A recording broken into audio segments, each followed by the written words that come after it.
Buongiorno a tutti, benvenuti all'Ateneo Veneto. Devo dire che è sempre un grande piacere dare il saluto a questo premio, che ormai è diventato una tradizione. Ha giustamente detto Silva che soffierà 50 candeline l'anno prossimo.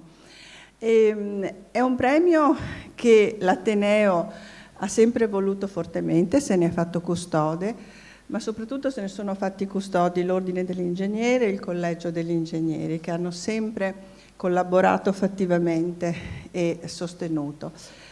Perché questo premio dura tanto? Perché il restauro a Venezia non finisce mai. È un premio che durerà per sempre in una città come Venezia e si inserisce anche bene in quella che è la mission dell'Ateneo.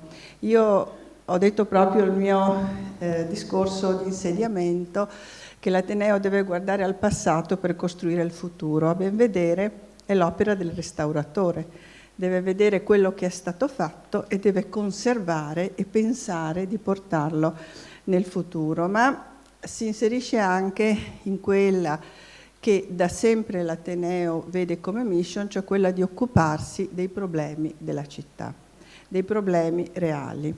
Di recente ho costituito un gruppo che si chiama Ateneo per la città, che vede nostri soci qualificati di diverse competenze, che si occupa proprio di individuare quelli che sono i temi sensibili e di organizzare degli eventi. E questo è un luogo in cui si può dibattere tutto, anche delle questioni più spinose, perché garantisce serietà, competenza, parità delle parti. Se c'è un'opinione c'è anche la sua opinione contraria e serenità nel dialogo.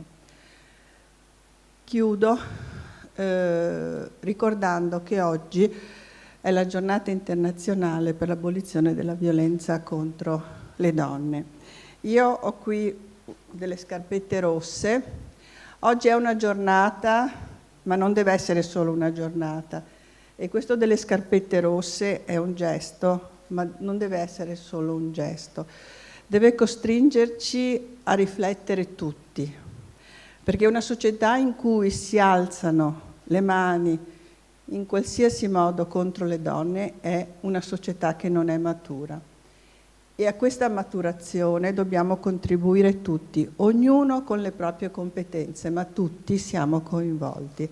Quindi chiedo alle altre donne presenti di portare le scarpette rosse.